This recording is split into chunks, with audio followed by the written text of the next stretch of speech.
Subscribe कीजिए F study class channel को और बेल आइकन को दबाइए लेटेस्ट वीडियो सबसे पहले देखने के लिए। हेलो स्टूडेंट्स, चलिए आज हम इस वीडियो में संख्याओं को मानक रूप में चेंज करना सीखेंगे। ये जो प्रश्न है वो प्रश्नावली 12.2 के प्रश्न है। इसका क्वेश्चन नंबर 1 है। पीछे वाली वीडियो मैंने आपको एक्सरसाइज 12.1 के सभी क्वेश्चन बता दिए हैं। अगर वो सभी आपको वीडियो देखनी है तो डिस्क्रिप्शन में आपको प्ले लिस्ट का लिंक मिल जाएगा, उस पर क्लिक करके आप पीछे वाली वीडियो देख सकते हैं। तो चलिए यहाँ पर संख्याओं को मानक रूप में चेंज करना सीखते हैं। तो यहाँ पर हमें दिया गए हैं क्वेश्चन नंबर 1 में 5 क्वेश्चन दिए गए हैं। तो जो पहला क्वेश्चन है इसे हल करते हैं। क्वेश्चन नंबर 1 का हल देखिए। अब आपको मानक रूप में चेंज कैसे करना है, इन संख्याओं को घात के रूप में लिखना है। तो जैसे कि पहली संख्या है 0 पॉइंट, उसके बाद में यहाँ पर काफ़ी सारे जीरो लगे हुए हैं, उसके बाद में लास्ट में संख्या है 85 यानी 85। तो जो संख्या है उस संख्या को लिखना है। तो संख्या को हम लिख देंगे 85, ये लिख दिया। अब इसके बट्टे में यहाँ पर जो पॉइंट है उस पॉइंट का 1 लिखेंगे और पॉइंट के बाद में कितने जीरो और संख्याएं हैं उन सभी को काउंटिंग करेंगे। तो यहाँ से संख्या गिनते हैं 1 2 3 4 5 6 7 8 9 10 11 12 13। तो यहाँ पर हम 13 जीरो लगाएंगे, 1 के 13 जीरो लगाने, 1 2 3 4 5। तो इस तरह से आपको 1 के 13 जीरो लगा देने हैं। अब इसको आप लिख सकते हैं 85 को 85 ही लिखना है और इसके बट्टे में यहाँ पर 1 के 13 जीरो है तो इसको हम 10 की घात 13 लिख सकते हैं। अगर यहाँ पर जीरो 10 होते तो उसको 10 की घात 10 लिख सकते। अगर 1 के 15 जीरो लगे हुए हैं तो उसको लिख सकते हैं 10 की घात 15। तो इस तरह से यहाँ पर 13 जीरो है 1 के, तो हम लिख सकते हैं 10 की घात 13, ये लिख सकते हैं। अब जो ऊपर वाली संख्या है 85 यानी 85, इसको इसके पॉइंट लगाना है यानी कि इसके दशमलव लगाना है। तो इन दोनों के बीच में अगर यहाँ पर हम पॉइंट लगाएंगे तो जब पॉइंट हम खुद स्वयं लगाते हैं तो हमें गुणा में यहाँ पर पॉइंट है इसका तो 1 लिखना है और पॉइंट के इस साइड में एक संख्या है तो 1 0 लिख देना है। यानी कि अगर पॉइंट हम खुद लगाएंगे तो गुणा में 10 आ जाएगा या 100 आ जाएगा, 1000 आ जाएगा, वो तो संख्या पे डिपेंड करता है कि पॉइंट के बाद में कितनी संख्या है। एक संख्या है तो 1 0 आएगा, 2 संख्या होती है तो 2 0 आ जाते हैं। तो यहाँ पर हम 10 की घात 1 लिख सकते हैं, इससे कोई फर्क नहीं पड़ता। अब यहाँ पर आगे हल करेंगे तो ये हो गया 8.5 गुणा में 10 की घात 1 आ जाएगा और जो नीचे वाली 10 की घात 13 है इसको अगर गुणा में लेके आएंगे ऊपर तो ये 10 की घात है वो माइनस में हो जाएगी, माइनस में 13।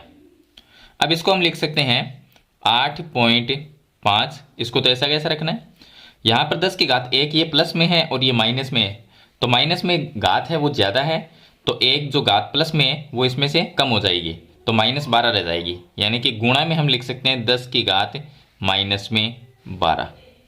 यहाँ पर देखिए ये 10 और 10 बराबर है तो एक बार लिखना है और घात अगर प्लस होती दोनों, ये भी प्लस की होती ये भी प्लस की होती तो यहाँ पर 14 हो जाते, लेकिन ये माइनस में और ये प्लस में है तो 12 आ जाएगी। तो इस तरह से आपको मानक रूप में चेंज करना है। तो ये इसका मानक रूप है।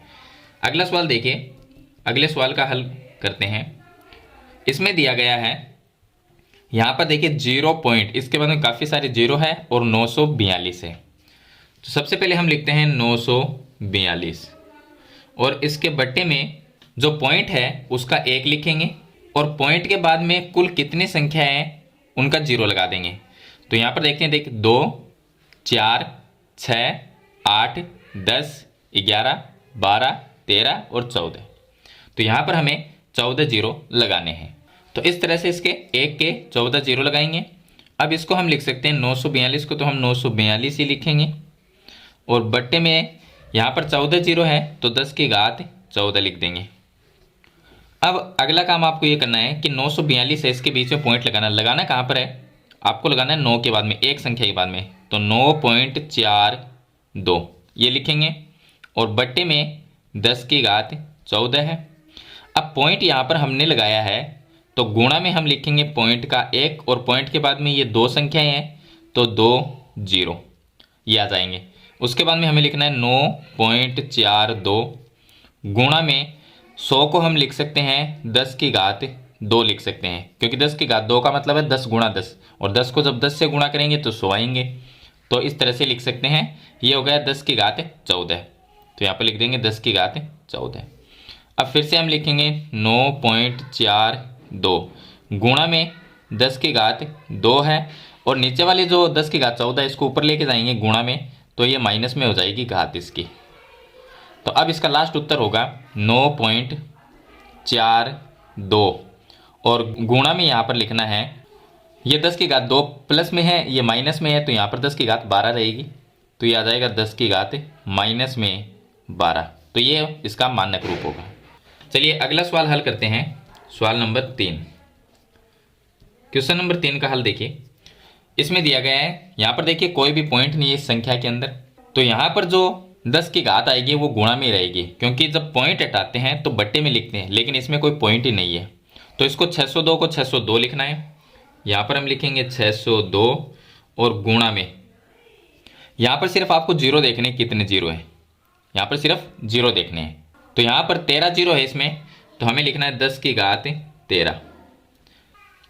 अब इसको हम लिख सकते हैं, यहाँ पर अब 602 है, इसमें भी पॉइंट लगाना है, तो 6 के बाद में, तो यहाँ पर 6.02, और गुणा में 10 की घात 13 है, और गुणा में जब ये पॉइंट हमने लगाया है तो हम लिखेंगे एक पॉइंट का तो एक लिखेंगे, और दो इसके बाद में संख्या है तो 2 जीरो आ जाएंगे।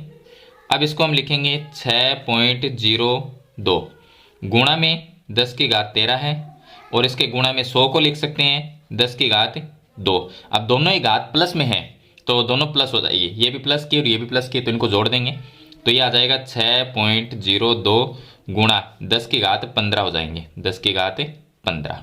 तो ये इसका मानक रूप हो जाएगा। अब अगले क्वेश्चन को हल करते हैं। क्वेश्चन नंबर 4 का हल। क्वेश्चन नंबर 4 का हल देखिए, इसमें हमें पॉइंट वाली संख्या दी गई, यहाँ पर पॉइंट लगाओ इसमें, तो लास्ट में इसकी संख्या है 837, तो 837 को हम 837 लिखेंगे, और बट्टे में पॉइंट के बाद में सभी संख्या को गिनते हैं कितनी संख्याएं हैं, तो पॉइंट जो है उसका 1 लिखेंगे, पॉइंट का 1 आ जाएगा, उसके बाद में कितनी संख्याएं हैं वो गिन लेंगे, तो टोटल यहाँ पर पॉइंट के बाद में 11 संख्याएं हैं, तो 1 के 11 जीरो लगाने, 1 2, तो इस तरह से हम 11 जीरो लगा देंगे। उसके बाद में यहाँ पर लिखेंगे 837, इसको लिखेंगे, और यहाँ पर 11 जीरो है तो 10 की घात 11 लिख देंगे।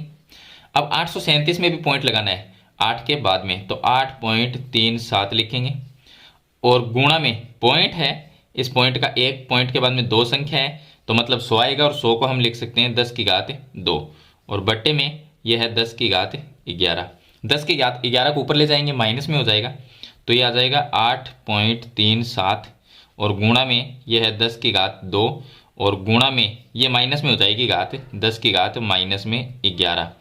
तो इसका जो मानक रूप आएगा वो आएगा 8.37, और गुणा में यहाँ पर देखिए ये माइनस में ये प्लस में, तो 10 की घात 9 माइनस में आएगी, तो यहाँ पर लिख देंगे 10 की घात माइनस में 9, ये इसका मानक रूप होगा। चलिए अब लास्ट क्वेश्चन हल करते हैं इसका, क्वेश्चन नंबर 5 का हल। इसमें दिया गया है, ये संख्या दी गई है जिसके अंदर कोई भी पॉइंट नहीं है, तो पहले हम 3186 जो संख्या है उसको लिख लेते हैं, तो यहाँ पर हम लिखेंगे 3186। अब गुणा में कितने जीरो है, यहाँ पर 2 4 6 और एक 7, यानी कि गुणा में लिखेंगे 10 की घात 7। गुणा में इसलिए लिखते हैं क्योंकि इसमें पॉइंट नहीं है, अगर पॉइंट वाली होती है तो बट्टे में आता, तो यहाँ पर 10 की घात 7 हो गया। अब यहाँ पर जो 3186 है इसमें भी पॉइंट लगाना है, 3 के बाद में एक संख्या के बाद में लगाना है, तो हम लिखेंगे 3.186 गुणा में 10 की घात 7 है वो पहले से ही है, और गुणा में यहाँ पर जो पॉइंट है इस पॉइंट का तो हम 1 लिखेंगे, पॉइंट के बाद में 1 2 3 3 संख्या है तो 1 2 3 1000 लिख देंगे। अब ये आ जाएगा 3.186 गुणा 10 की घात 7 आ जाएगा, और गुणा में ये जो 1000 है, 1000 के 3 जीरो है तो 10 की घात 3 लिख सकते हैं, 10 की घात 3। अगर 4 जीरो होते तो हम यहाँ पर 10 की घात 4 लिख देते, अगर 05 होते तो 10 की घात 5 लिख देते। अब यहाँ पर दोनों ही घात प्लस की है, तो यहाँ पर 7 और 3 10 हो जाएगी, मतलब 10 की घात 10 लिख सकते हैं, तो ये आ जाएगा 3.186 गुणा 10 की घात 10, ये इसका मानक रूप होगा।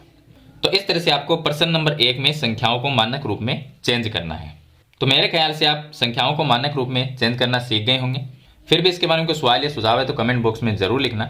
वीडियो पसंद आए तो इसे लाइक और शेयर जरूर कर देना। इस चैनल पे आप नए हैं तो सब्सक्राइब करना। हम मिलते हैं नेक्स्ट वीडियो में, तब तक के लिए थैंक यू।